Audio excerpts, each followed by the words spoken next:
বাঙালি special রান্না করে সব বন্ধুদের স্বাগত। আজকে আমি রান্না করে দেখাবো, এটা হচ্ছে ক্যালবার্ট মুরগি।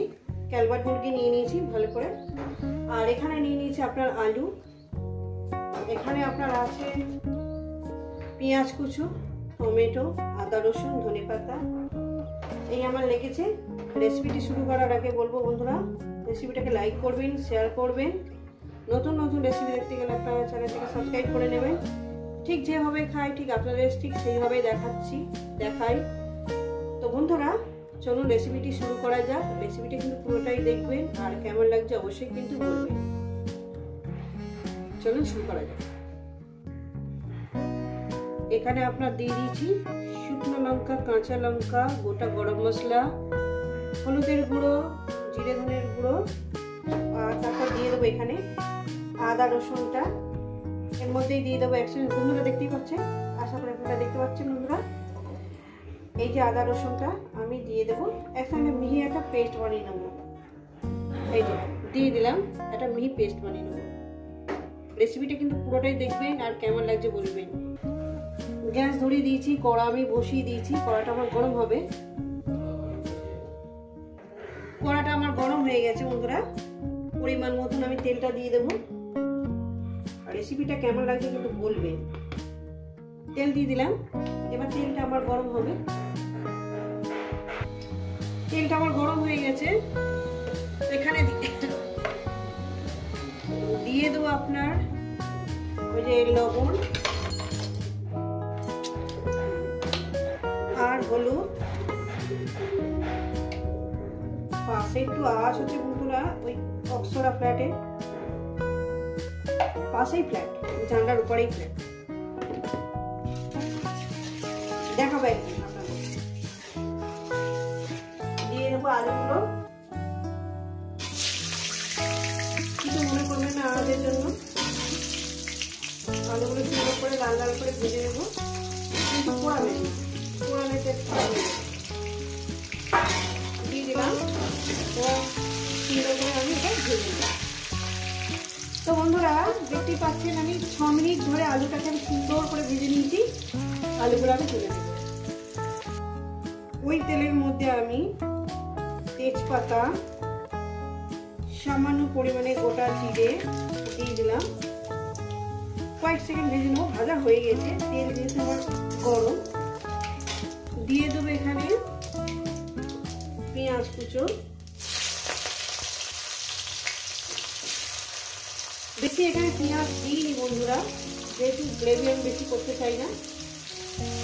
পেঁয়াজটাকে আমি সুন্দর করে লাল লাল করে ভেজে নেব। আর তেলের মধ্যে লবণ আছে আমার, লবণ আর লাগবে না। এবার কষার মধ্যে লবণ দেবো। পেঁয়াজটাকে আমি ভেজে নেব। তো বন্ধুরা দেখতে পাচ্ছেন পেঁয়াজটাকে আমি 2-3 মিনিট আমি ভেজে নিয়েছি। এরপর দিয়ে দেবো মশলা, কিন্তু তার আগে আমি টমেটোটা দিয়ে দেবো। টমেটোটাকে দিয়ে আরো 1 মিনিট ভেজে নেব। রেসিপিটা আপনাদের কেমন লাগবে অবশ্যই কিন্তু বলবেন। আরো 1 মিনিট ভেজে নেব।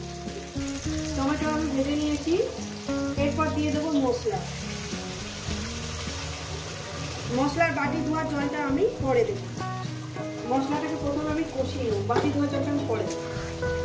মিনিমাম 3 মিনিট আমি কষিয়ে নেব, যতক্ষণ না তেলটা আলাদা হয়ে যাচ্ছে। মশলাটাকে আমি কষিয়ে নিয়েছি। এরপর দিয়ে দেবো এখানে মাংসটা। বন্ধুরা এই স্কিন টমেটো আছে না, এই দিচ্ছি, ওই জন্য আমি তেলটা একটু কম দিয়েছি। এর থেকে আর তেল বেরোবে।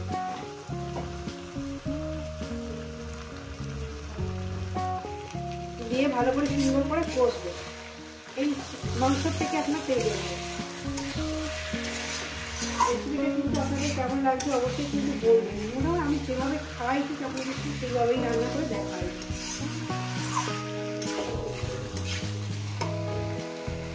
দিয়ে দেবো এখানে সেই মশলা বাটি ধোয়ার জলটা সামান্য পরিমাণে দিয়ে। এবার মিনিমাম আমি এটা 8 ঘন্টা ধরে করবো, না 30 মিনিট।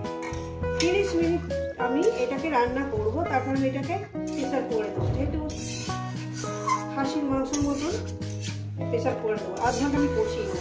তো আমি ফিরছি আরো আধ ঘন্টা পর। যদি জল লাগে কষানোর মধ্যে একটু জল দেব।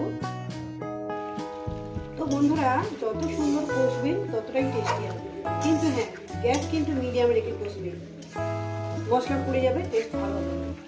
যেভাবে আমি কষছি গ্যাস কিন্তু আমার মিডিয়াম করা আছে, আস্তে আস্তে কষছি।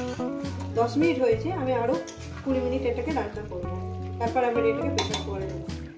এই কষানোর মধ্যে দিয়ে দেবো ধনে পাতাটা, যাতে ফ্লেভারটা সব জায়গায় ছড়িয়ে পড়ে।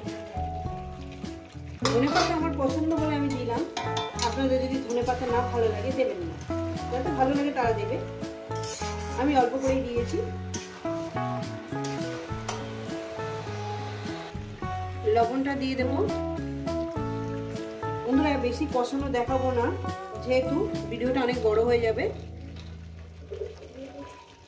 দিয়ে দিলাম, এবার শুধু কষবো। তো বন্ধুরা আধ ঘন্টা কষানো হয়ে গেছে, এরপর দিয়ে দেবো ফুটন্ত জল। ফুটন্ত জলটাকে দিয়ে দিলাম। ফুটন্ত জলটাকে দিয়ে আরো 2 মিনিট ফুটিয়ে নেবো।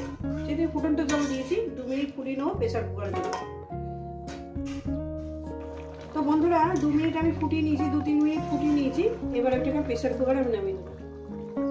তো বন্ধুরা আলু আর মাংসটা সুন্দর করে সাজিয়ে দিয়েছি, এবার আমি প্রেসার কুকারের ঢাকনাটা মুড়ে দিলাম।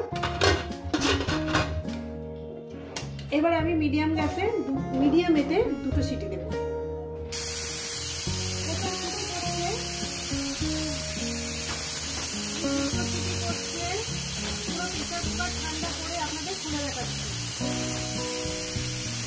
তো বন্ধুরা প্রেসার কুকারটা খুলে দেখবো। দেখুন বন্ধুরা কি দারুণ সেন্ট বেরিয়েছে, দারুণ খেতে হয়েছে।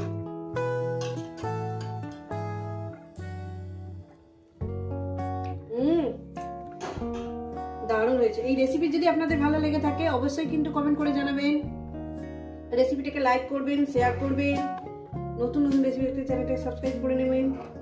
ঠিক যেভাবে খাই কিন্তু সেইভাবে দেখিয়েছি। আবার নতুন কোনো রেসিপির সঙ্গে দেখা হচ্ছে। সবাইকে বলবো সুস্থ থাকবেন, ভালো থাকবেন, আর আমার নিত্য নতুন ভিডিও দেখবেন।